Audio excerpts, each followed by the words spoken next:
Good evening, everybody. Welcome to Lethal Sales. Thank you all for being here tonight. This week's topic is bound to open some cans of worms. Is sales versus service department. How do we get them to work together, and why don't they work together? Peter. Well, thank you, Rhonda. Pleasure to take this one off and run with this ball because this is probably one of the biggest talked about issues in a dealership. And this is what the dividing line is. It is an invisible wall that can't be penetrated, can't be jumped over, can't go around it. We don't know how to get under it, and we don't know how to get rid of it. There are probably less than 5% of the dealerships out there that will run properly where it is one dealership, not two departments. It's segmented in such a horrific way. And if we could make it one dealership and we could get the other 95% of dealerships out there on the one dealership model, it would be utopic. And I'm really, really looking forward to hearing some ideas. My idea is pair, and it's very simple. Pair someone up with someone in service. Make it part of your job that you have to be a team with another member of another part of the dealership. And you're just as responsible for them as they are for you. And find a way of interacting that togetherness to create a single team. So with that, I'll defer more comments to my good friend Larry, who's enjoying Florida right now. Man, And we'll am I enjoying Florida. Whew. All right. So tying in with what Peter so astutely said, I had buku problems in Trenton, New Jersey. I had a union shop. We were selling Cadillacs in what was basically a depressed area, and I needed less problems, not more problems. So one of the things that we did, and you'll like this, Peter, I think everybody will like it, is we broke into teams, but the teams weren't three different sales groups. We took people from each part of the dealership. In other words, team A had some service people, some sales people, some parts people, and some body shop people, as did team B and C. And all of a sudden, instead of guys undercutting each other and bad-mouthing each other, everybody was working to pull together because it was in the common good. It was the ultimate with them. What's in it for me? Other than that, you need sales service meetings. You need to foster as much communication as possible because it's like those old John Wayne movies with, the sheep guys and the cattle guys, and they could never get along. And I guess I'll go back to one of the world's oldest, most tired, but still apt analogies. It's like, how do you eat an elephant? One bite at a time. We cannot exist without retention and service. And even if service has some hostility towards sales, they still need us. So we need to constantly attempt to try to pull everybody together, show why it makes sense to work together, and just work from there. Confucius said the hardest part of the journey is the first step. So let's just get the first step done and acknowledge we need each other, and start, as Peter said, break down the wall. I mean, how do you justify, if you're an owner of a dealership, I owned one, Howard owned one, putting all your focus on a variable and not on fixed? Because if the money goes in the front door and then goes out the back because you lose the people through service, tell me exactly what the hell it is you accomplished. Nothing at all, Larry. And that is the major problem, is that visibility. And there's the internal visibility, but there's also the external visibility. People who walk in your door see it as well. And that's a challenge. When people see that you're segmented, there's just like, and I hate to throw this out, it's just like politics. You have a red side and a blue side. Now, wait a minute, Peter. I never like to talk about politics on this show.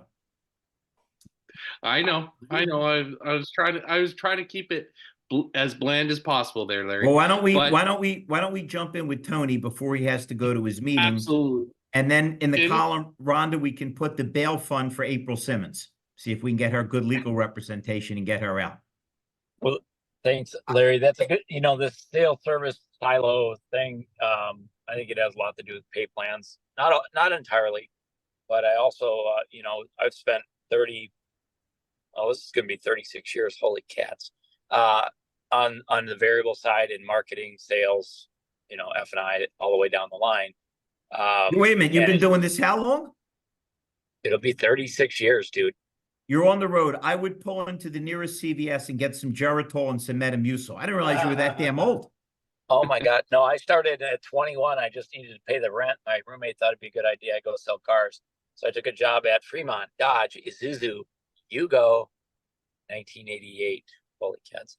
Hey, Fred, he just knocked you off the elderly scale. And Fred's social security number is 11. Come on, David. Hey, listen, dude, I am going to right 120. So I'm Hey, please, I'm trying to be very focused tonight. If there's anybody I haven't insulted or offended, let me know as soon as possible because I'm feeling it this week.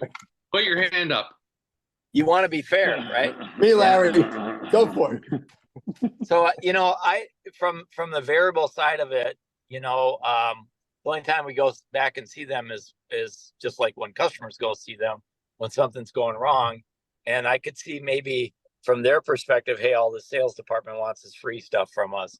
But having not worked in variable, as a position, I'd be interested to hear the variable side of it. Why do they not like the sales side of it? I can only guess, but I'd sure like to hear, from the horse's mouth. Why? Wait, let me help you with that because I've been in a million. I always held sales service meetings. It's the perception is reality concept.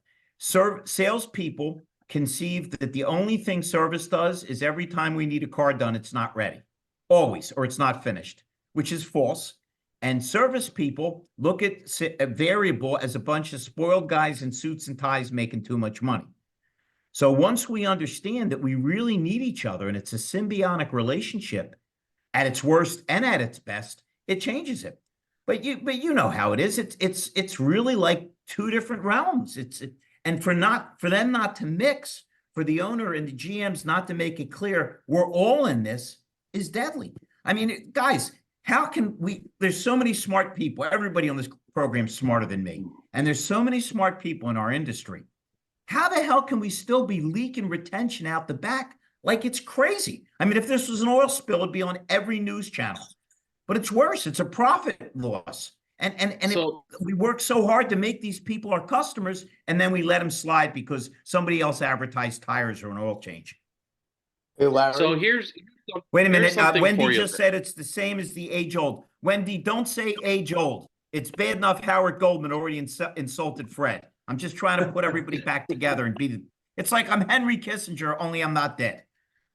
So one of the things that I noticed in my career, and I'm actually longer in it than Tony is, but the one of the greatest dealerships I ever worked at, you couldn't work in the sales department until you did every job in the service department. Every single job. That was lube tech, that was car wash, that was porter, that was, you name it, you had to be there. You had to shadow someone in the fixed ops side. Then you could go into the sales department. And that's where you actually truly got empathy for everybody you worked with. And that today should be implemented at every dealership so everyone knows what part of a teamwork is. Hey, Peter. Yes. Yeah, I just want to interject. I agree with Tony. Part of it is pay plan. Okay. Mm-hmm. In my dealerships, I had 3 stores. My managers, first and foremost, were always on what I call the partnership pay plan. They rose and fell with me. Okay. And I was a fully integrated pay plan. All right. And then as far as a hiring process, and I think I've mentioned this previously, part of our hiring process is that 3 managers had to hire every single person. So every single person came in, they spoke to a sales manager, they spoke to a service manager, they spoke to a parts manager. So they were acquainted. And part of orientation, onboarding for salespeople, for instance, and I'm looking at an old sheet right now, number 1 was spending a day in the service drive. Okay. And our people, our process was written in stone, and salespeople had to turn over customers to the service drive. They were introducing, and our service advisors knew when a salesperson came over, they were expected to greet them with welcome arms. And it's a culture building. All right. And really, it has to start at the top. It has to be demanded at the top. I know I did. My people knew this was what was expected, but it was integrated. And again, going back to the pay plan, as Tony mentioned before, I truly believe that has to be synergistic, where everybody wins at the end of the day. And you build culture that way.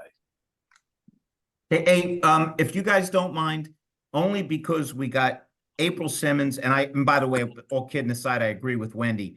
Nobody's better at integrating things than April, because she does what I always preach. She actually does it. She connects all the departments. She connects all the dots. How about if we hear from Wendy, Russell Hill, who has one of the best programs to enhance fixed ops ever, and Joshua Taylor, who's just flat out my guy. And then, of course, we'll hear from Wendy and Scott. But April, you, Joshua, Russell, let's hear some good words. Let's hear some positivity about how we can tie these things together and how you've done it. Am I going first? Yeah, go ahead, baby. Go ahead. April's All Stars.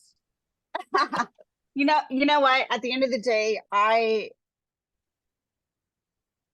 it's a mindset. Wendy, you were right in the chat. I saw that you had put, it's a mindset. It's kind of like, two kids who think that the one always thinks the other one always gets a special treatment. They don't have to do anything and they just show up. It's always that idea of we don't understand what the other one goes through or what the other one does. And so that's where it starts. It really does start with mindset. Like anything, it's really hard to force that. The best thing you can do is find one person in each department, which is where I started. I actually started building my first relationship with the service department when I was in finance. As a finance manager, I realized that having good relationships with service helped me out a ton. One, they would bring me customers to buy warranties. Two, when I had issues with a customer if I had heat of any kind, if I was good to them, they'd be good to me. So I just really worked on good communication and building that olive branch with the service department clear back when I was in finance. So then when I became a sales manager, I realized the power of that, how many more cars we sold and how many more warranties we sold, et cetera, et cetera. And when I tried to force a team to do it, it never worked, right? Hey, you got to go be friends with so-and-so. That never worked. So I would find one person on each side, one person in service, one person in sales who bought in. And when somebody would ask, well, why is that person always bringing these customers to you? Why is that service person always bringing you referrals? And you would see that both of them would elevate, right? The service advisor would elevate and the salesperson would elevate. Once people see that, then the proof's in the pudding and other people start asking. At the end of the day, you'll never get all of them to buy in. It's almost impossible. If it was easy, if everyone would eventually buy in, then we wouldn't have politics, right? Because you would never have a difference of opinion. So at the end of the day, it's really hard to get everybody to buy in, but the goal needs to be one at a time, one at a time, one at a time. And you start to really create a culture where people put themselves in the other person's shoes and realize the benefit of doing that. Just like we do in sales. I mean, really, that's what it boils down to. Having empathy for the other person, understanding just enough that you actually know what makes their life easier or not. That's April, it. that was as usual. That was brilliantly stated. And if anyone doesn't want to get on board, I suggest you fire them. I know this really cool recruiter from Philadelphia, a little crazy, but he gets the job done. Mr. Hill and Mr. Taylor, what words of wisdom, my friend? I learned a lot of very valuable lessons. Trying to force people to do things really doesn't work. It's really more about attraction rather than promotion. And I'm going to go so far as to forget sales versus the service side. There was dealerships I worked at where used cars was siloed, new cars was siloed. And there was a truck department, it was siloed. Finance, it was siloed. Accessory department, it was siloed. and then finally service. Everybody was siloed. It's just constant turnover, egomaniacs, etc. I learned early on that it was important for me and my success that I had to work the service drive. I had to get to know the technicians, the advisors. I cross sell trucks and took what it took to not only sell cars and trucks, but also to be friended by the pre-owned or used car department. It was imperative that I build a relationship with finance, because it ensured my success as well as theirs. But proper terms, proper setup, communication, everything from one to another. I got to the point where I was working the service drive 3 days a week, basically Monday, Wednesday, and Friday. I'd show up an hour early. And these are things I learned from people that were doing it, not people telling me to do it. I would get in early, not only do that, but I'd walk the line. I would see what came in last night after I was off, because there was a point in time where if I went to the desk and found out or asked a question about something, they wouldn't tell me. So get your ass out there and walk the lot. So they really quickly stopped the enabling codependent behavior. It worked really well, but it's unfortunate, and a lot of us talk about the same stuff. That's why we're congregated here tonight. The vast majority of the dealerships don't do that. The speed of the pack is set by the leader. You can't, you got to start at the top. You can't start at the bottom. But you know what? Honestly, it all starts with me and you and everybody taking ownership. Stay in your own lane, run your own race. But if people wanted to know how I got or how I did or why I achieved what I did, I would spend a few minutes talking to them and finding out. And if they quickly started bitching and complaining, I would try to elevate them, find out what they want and lead them down there. But the vast majority, I would have to walk away from in a few minutes and continue on my own path. And I learned to love people where they're at and not, harbor resentments and anger and hostility. Russell, that's because they're not smart enough to understand. Well, to fix them. Yeah, but I wasn't either. Okay. It got to a point where I was ready. I'm not going to, go through all that right now, but I'm going to tell you, I learned this. Some of you may have heard this. Work in the service drive, the 6 most powerful words in the English vocabulary. Yes, that's right. The 6 most powerful words in the English vocabulary. And I learned them. I can't even remember if it was a service manager. All I know is it was a guy. And I was working the service drive, and this lady got out of her car, and I mean, it was heat, brother. You could see the fire coming out of her head. She walked up there and she just started wailing on this guy. And I'm sitting there watching this, okay, because I'd bring him coffee and talk to him and stuff like that. Not her. Okay, she walked up and she just started right in berating this guy. And the way it went down, it looked like, oh my God, this was like a 10 or 15 minute, ball busting thing. No. It was about 45 seconds. Okay.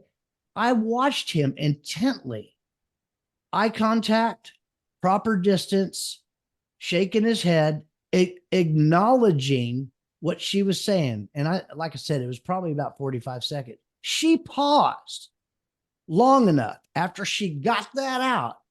And he said these words: I apologize. Will you forgive me? Or I hope you can forgive me. I apologize. Can you forgive me? Or I hope you can forgive me. And then he shut up. And that lady completely turned around, started apologizing and this and that. And those are powerful words. Own it. Russell, that was beautiful. I got a little nervous because when I was a single car salesman, the 6 most powerful words I ever heard was, my husband is working late tonight. But that's a whole different show. Howard, call me later when you've had some liquor. Then there's the flip side of that. And there's 9 words if you hear, you turn tail and you run as fast as you can. And that's when somebody shows up and said, I'm from the government and I'm here to help. Yeah. Reagan had it right. Joshua, what words of wisdom do you have to add? And then we'll just go right down the line. As usual, it's so wonderful to see you nice people. I appreciate that, Larry. So one of the biggest challenges that I have faced, whether I was in the drive turner wrenches, service manager, fixed ops director, doesn't matter. One of the biggest challenges was not new car. It was not any of that. The biggest challenge always came from used cars. And the reason why, at least in my opinion and experience, is that there is seldom ever a written process for used cars. The service department doesn't know what's supposed to happen. The sales department truly doesn't know what's supposed to happen. Nobody knows when things are happening. Nobody knows how things are happening. And when things do happen, nobody really knows what is happening. So nobody can really tell anybody else what is happening. So everybody's in the dark and treating everybody else like mushrooms, including guests of the store, whether it's service or sales. So Hey, the Joshua, most successful. hold on for 1 second. My girl Rhonda had a beautiful post she put up a couple months ago. It showed a real cute, like 6-year-old girl going, "We have a process? Who knew?" Isn't it amazing that in these $1 million businesses, we're this disconnected from what we're supposed to do? Correct. And it's truly, it's really not difficult to write down about 15 steps.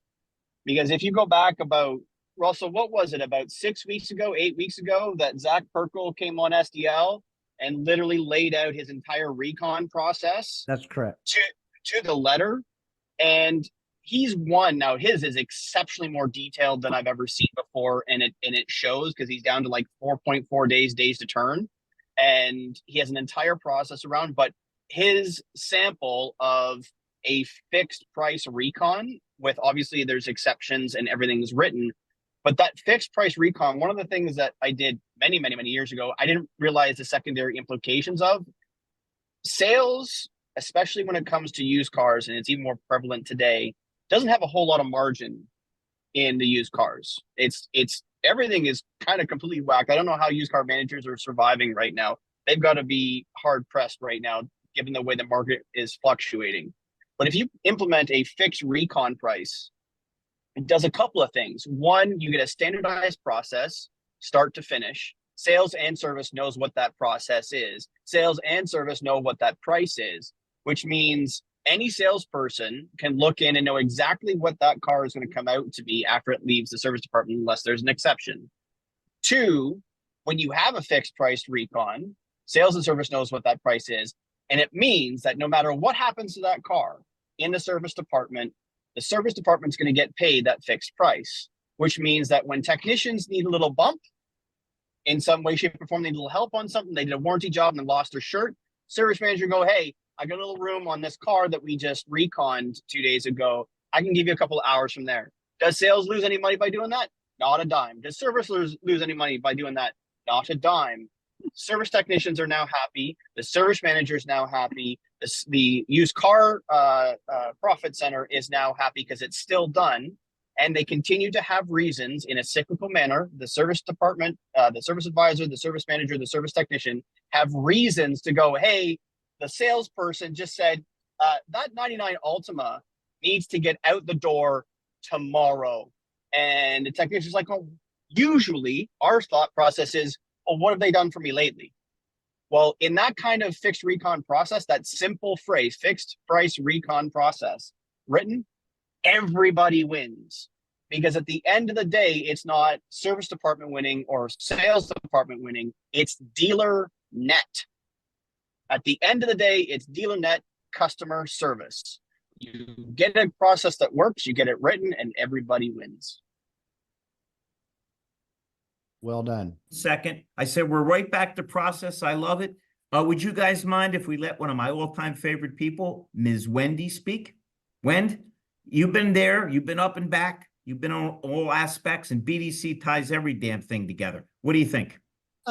So I think that we need glue in every one of our organizations. I think we need to bridge the gaps, but then we need to glue them or fix them or fasten them or whatever. Martha and April are fasteners or fixers or connectors or mediators.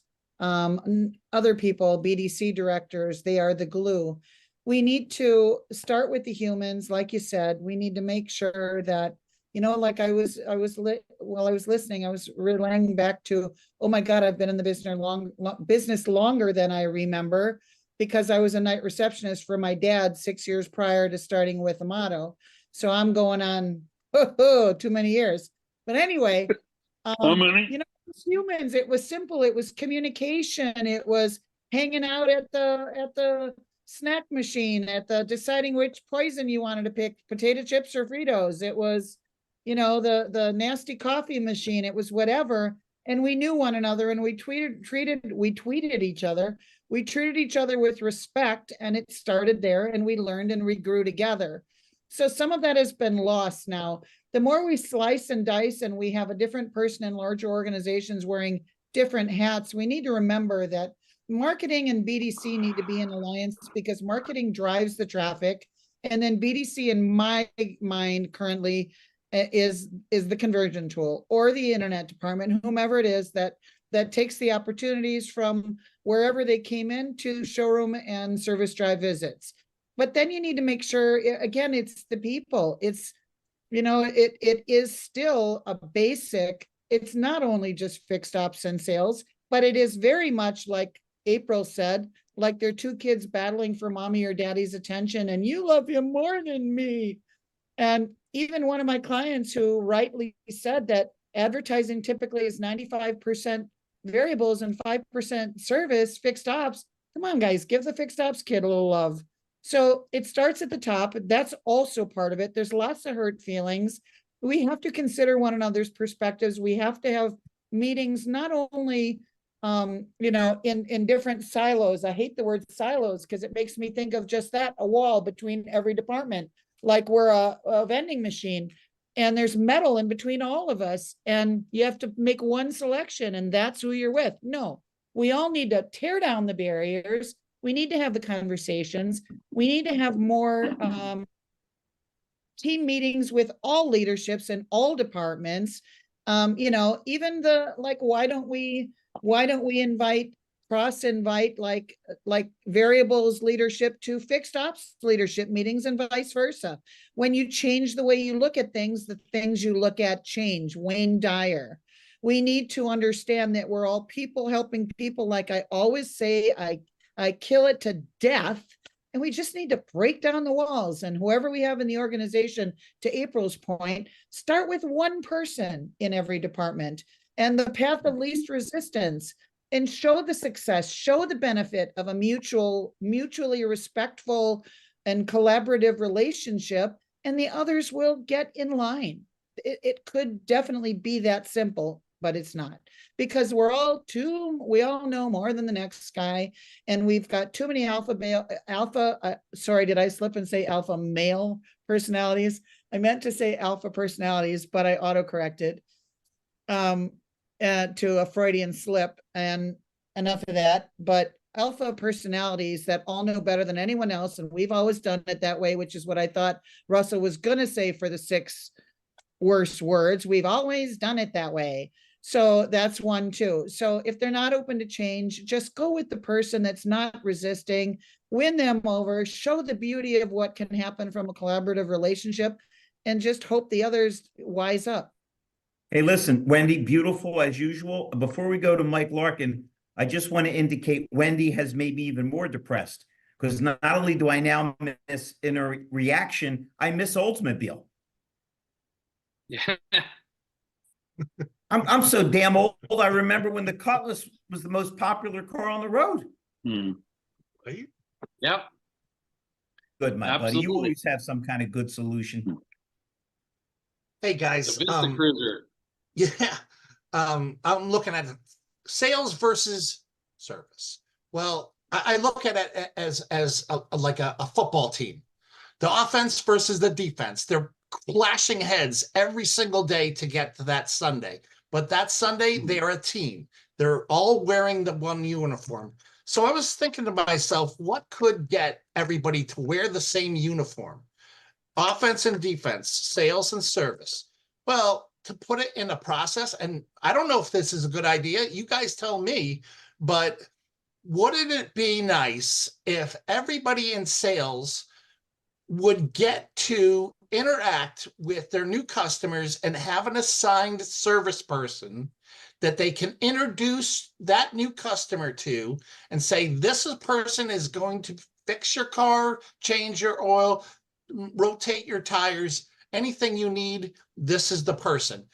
Or the manager, if that person's too busy, but every single week, a rotation, and that the service department is assigned to one of the service providers, and every customer that comes in the door that buys goes as part of the checklist, goes to a service. Michael, but person. that Yeah. also means that management should mandate a service walk.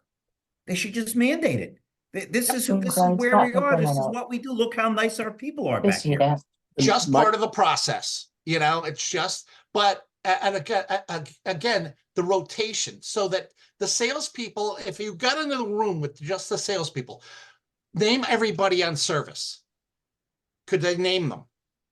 This is a way to get them named and to develop that culture that Wendy was talking about.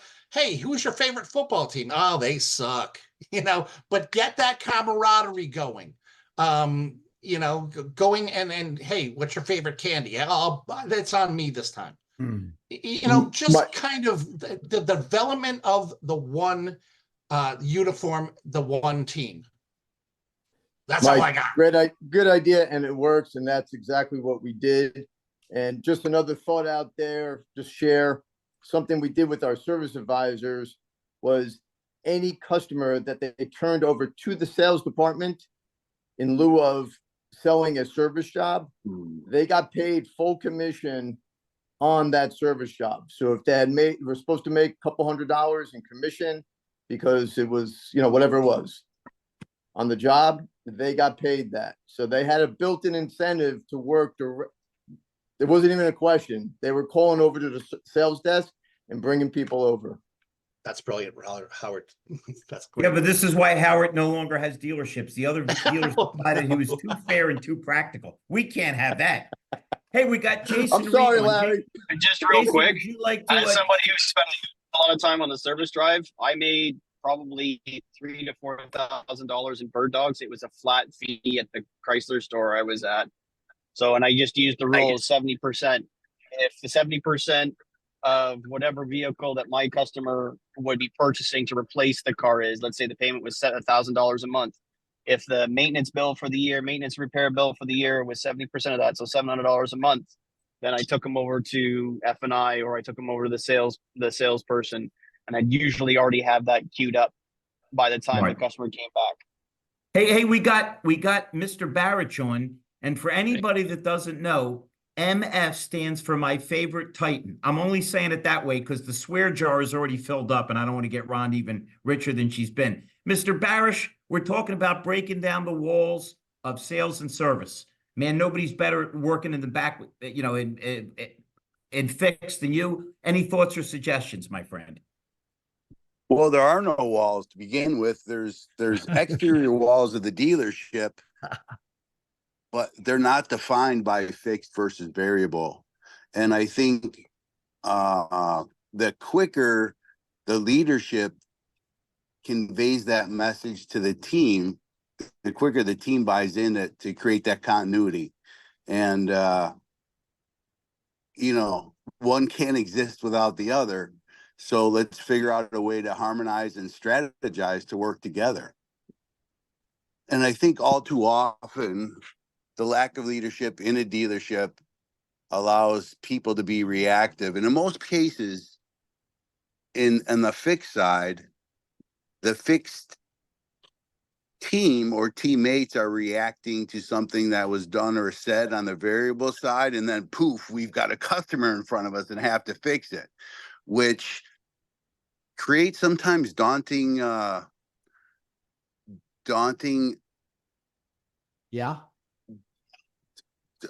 paths to overcome what that customer need is. But when we just remove all the barriers and the obstacles and understand that we're surrounded by the four walls of the dealership and we're the same team, then we can correct those things and create some harmony with inside the dealership.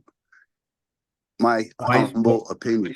Wise words, Michael. Hey, we've got Jason Reed and Ryan's iPhone. Would either one of you fine gentlemen like to comment on trying to bridge the gap with sales and service and get everybody on the same page? Okay, I'll accept that. Hey, sorry, There's Larry. Ryan. I just jumped in. Jump in. I saw the Sorry. title to the room though, but Larry, I think give anytime Ryan, you can get give a Ryan a minute to give his bearings, brother. I'm just jacking. Right on. Thank you, brother. Do you I want think me? anytime you If get you the, Ryan, you if you get just the- came in, let me you sum get up the for you. salesperson. Let me sum up for you, Ryan. Wendy, as usual, was BDC oriented. She wanted to tie everybody. She reminisced about Oldsmobile. Russell Hill was fabulous. Mike Larkin Hey, has a don't new knock Oldsmobile. program. And April was let out in handcuffs. Very sad. We don't know what's going on in Arizona. We do have a bail fund. I better get out of the room now then. No. You're her star witness, brother. Keep rolling. We want to hear from you. As long as you got your wallet, we're good. So there we go. There we go. Rightfully so. I had a Zoom meeting with Doug Reeves today, and he and I are truly on the same path. And I believe you need one associate for sales and service and everything. I think a customer needs a single point of contact, and that's what the customer wants. And the customer will pay for that. I mean, it's convenience. It's getting to know somebody. It's becoming part of a family. You know, when I sold, customers would call me for sales appointments. They'd call me for service appointments. They'd call me for detail appointments. I'd pick up their cars for service. I'd bring them back to them. I'd hand deliver their cars to them, sign their paperwork at their house. This was 30 years ago. Why haven't we changed? That's what I want to know. Ryan, we've changed because, as Wendy said earlier, the human connection has evaporated. It is Agreed. so you can call a dealership and tell them you want to buy 5 cars, you hit the lottery, or your car's on fire and your kids are in it, and you still can't get anybody to pick up the phone. So you did what I did. You communicated. You made, hey, here I am. I'm here to serve you. I'm trying to buy a new truck right now. I'm trying to lease one for the company. So, and I shopped 6 dealers. I came down to 1 dealer, and I thought they were going to do business the right way until I got to the store. And they know how long I've been doing this. And they tried to play the games with me. They tried to raise the price. They tried to change the colors, raise the price. Wait a minute, of that Ryan. color. You went to 6 dealerships?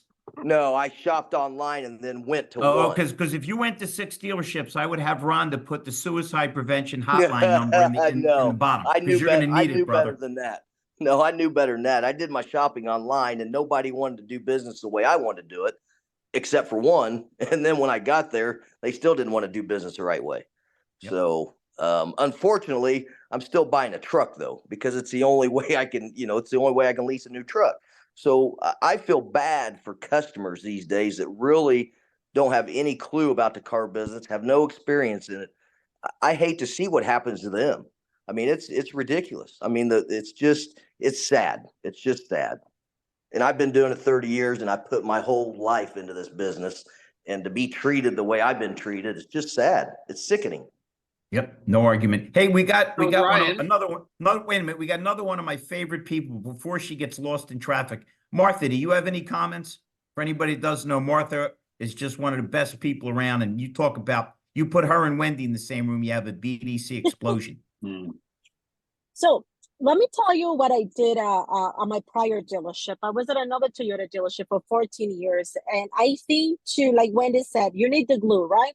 And the BDC is the department that kind of like brings both of them together. There is a bridge, and we're trying to make sure that there is no walls, that we all work as a team. And before anything, when you're going to implement processes, you also need to start at the time of onboarding process with your employees.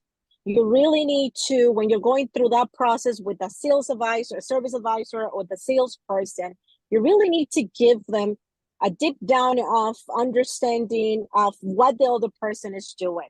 Okay, why the role of a service advisor is so important, and how you as a salesperson have an impact on the day-to-day, activities, and vice versa. When it comes to implementing a process, and I know that you guys have mentioned, assigning a service advisor to make sure when you introduce them, when you deliver a car. I went away from that model because sometimes when you tell the customer, this is going to be the advisor that is going to helping you out, you can give them a call. A lot of the times they may be busy. and they were get frustrated because that advisor wasn't calling them back, or maybe they have left. So now the customer is in the limbo because we told them, hey, this is the person that you need to call. Or when we said that we want the sales person to make sure that this is the one that helps them with every other need, we do train, and I do train my salespeople to be that person, the go-to person for the customer. But what I did is I trained the BDC to do that. So when my sales department was going to deliver a car, and we do that on my dealership too, they will let the customer know, listen, we have a customer service department that is going to follow up with you for your service and your sales needs. Whenever you're not able to get a hold of me, they will be able to help you out. They're my assistants, and they're going to pass on the message. We put on the phone on the customer cell phones, we put the BDC direct line for the service department. Okay, so didn't have to be bouncing back and forth. So when they needed appointments, they will call straight to the BDC department. But what I did is I cross-trained the sales with the service department. So when the service department will get a phone call on a customer that has submitted recently a lead, and they will see that this customer was coming in for service, they will alert my sales department. Hey, I said, this customer is coming in. And vice versa, when my sales department was working with the customer that BDC has been reaching out for retention, they will alert, hey, you know what, we have also been trying to get a hold of you. It will be like a basic kind of like cross-training. But I also implemented with the salespeople that as long as they were doing the loyalty follow-up, the 1 year, the anniversary calls, and sending all of their emails, okay, the BDC was going to be the hub for any questions that the customer may have. You want a window tinted, you want to know when your lease is due, you want to know when your next appointment for service is. All of those calls will come to the BDC. And if we develop a new sale opportunity, because let's be realistic, a lot of the times, 2-3 years down the road, sometimes your salesperson is no longer there. Okay, right. So that lead will be assigned to a new salesperson and say, okay, this is the new person that is going to be taking care of the account. When that person will leave, the new salesperson will also make that phone call saying, you know what, I'm taking over your account. I'm going to be your point of contact along with my assistant at the customer service department. But we were able during those 14 years to develop such a high retention and loyalty. Customers knew that if the salesperson wasn't there, the BDC department was there for them. And they will call, you know what, I want to speak to the people in customer service because I know that they have notes on my profile. I know that they have records of what I have talked, regardless if it was service or sales.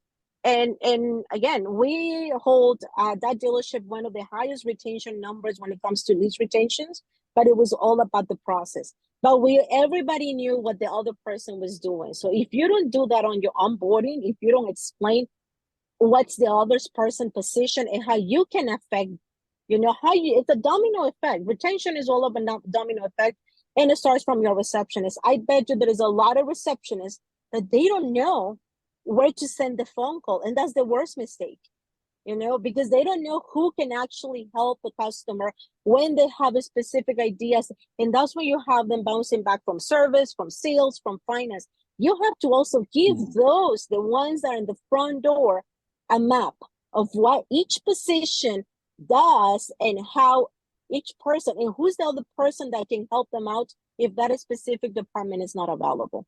So it's all about process, but it's all about the culture and the onboarding that you do with your employees. Has anybody but me? Just boom, Martha, boom. Sorry. Has anybody but me noticed that April and Martha and Wendy have it all together and put a real process in? You know what, Russell? I think it is. Matrix. We lost Larry. That's unfortunate. We lost him. Larry, We you needed in a Alligator timeout, Alley. actually. April was about to say she doesn't believe in toodle squat of what Larry's has to say. No, she was about to say fluffy duffy crap. Yeah, toodle scrap. Toodle squat. Toodle squat. We should That's chip in and get like a correct. giant wall plaque that says that and send that to April. That's so cool.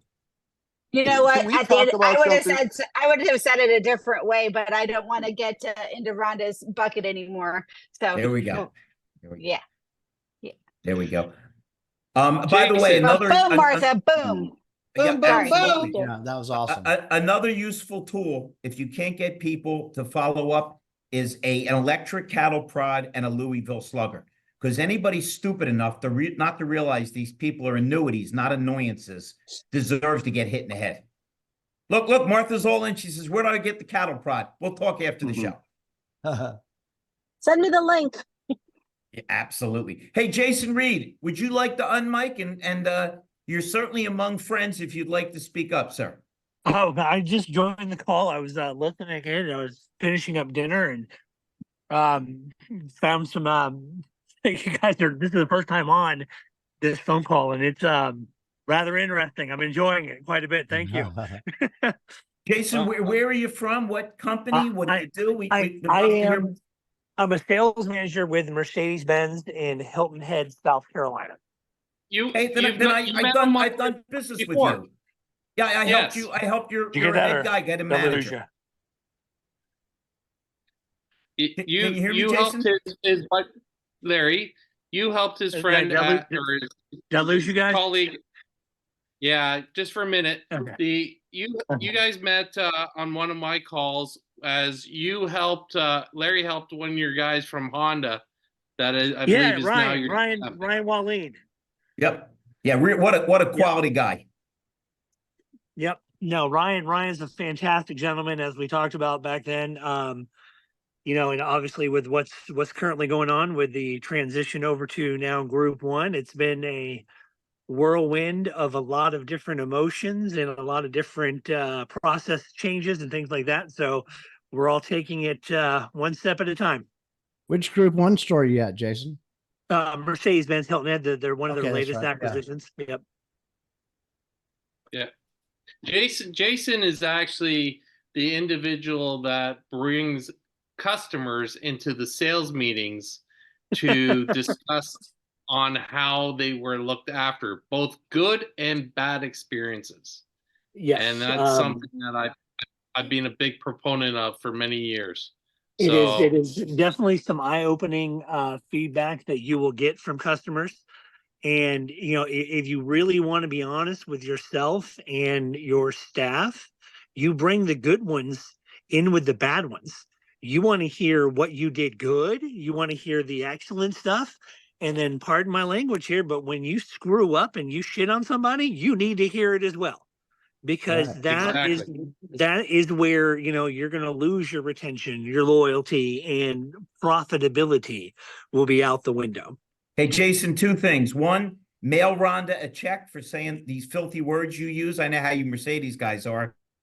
And two, I believe the quote that applies is the late, great Dr. Norman Vincent Peale, who said, most of us would rather be ruined by praise than saved by criticism.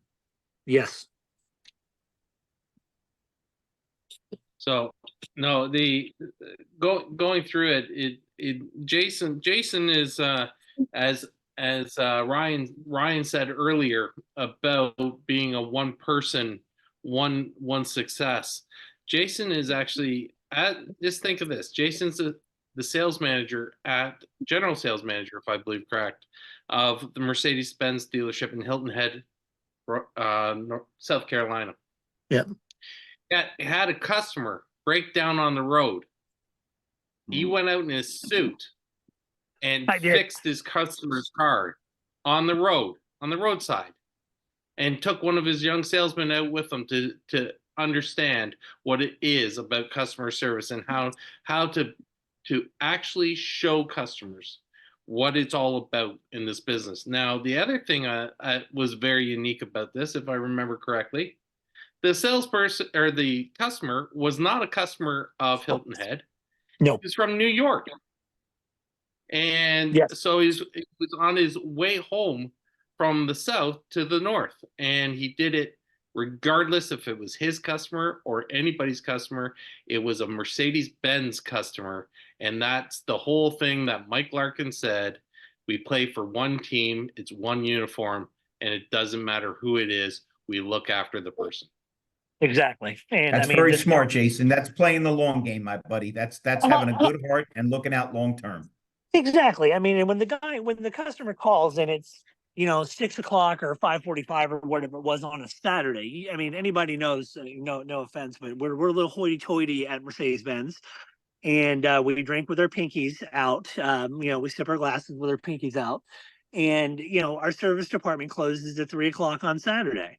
So here it is, 5:45, and this poor guy and his wife are traveling up from Jacksonville, Florida, going to New York. They actually lived in Puerto Rico, shipped their car stateside, and obviously it was in a big metal box for a week and probably banked. And his power brake or his automatic parking brake had seized when he stopped to get gas. And with no service department open, and it being a Saturday, we're not open on Sunday. What is he going to do? He's going to have to get a hotel. His trip's going to be interrupted by Sunday. And then Monday, he's got to come to the dealership. And I can tell you, we don't have the parts for it more often than not. We're going to have to order them. So you're talking another day or 2 days down. So, I mean, essentially, what I did was save that guy probably 3 days, maybe 4 days time of his trip being down, missed work, missed this, that, and the other thing or whatnot. And I didn't even I know you said, Peter, you said I fixed his car.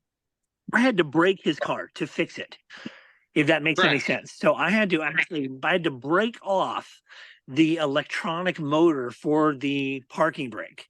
And then I had to use parts that broke off of it to unscrew the caliper to release the pressure from the parking brake so the tire would move forward.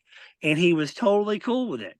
And as a matter of fact, he actually sent me $250 and a thank you card. So there you go. I don't know about the rest of you, but I'm inspired by this story. And I pledge to every one of you, the next time I have a customer in distress, I am sending him Jason Reed's cell number. That's messed up. Jason, you don't want no Jewish guy doing roadside service. That could be ugly. No. I'll second that. As I was saying there, the true essence of what Jason was doing was bridging the gap between sales and service. It's not one person's job, it's everybody's job. And it's everybody's job, regardless of they purchased off you or they didn't purchase off you. You don't know where that next referral is going to come from. And that this is something that is so imperative in our business, is the retention of our clients and understanding that our first party data is the most important data we own, we possess, and will control our future. So we have to make it the best opportunity for everybody within that data bank. And Jason, I don't know how long you've been in the business, but I'm proud of you. It sounds like you've been around a while, and to be that uncynical and that open to helping makes me happy. Hey, guys, we're close to our hour. We haven't heard from one of my favorite people because he always has something salient and intelligent to say, and that's my buddy, Fred Thorne. Fred, I know you've been an observer forever and been involved in a million calls, and you hear and you listen and you learn, and you always hear Wendy's good thoughts and complaints. Any thoughts, my buddy, on how we can tie everybody and everything together? What I learned today was three words. You're right, dear. Key to a happy marriage. I disagree. No, you His disagree? eyes got tremendously large when Jason was talking about pinkies up, because I think he was about getting ready to sip on a tea or something over there. So No, wait a minute. Fred. Wait a minute. I You're could right, be dear. watching porno and I got to hear about There's Mike tea. Barrich getting aroused. We went really off the rails here tonight, Ron.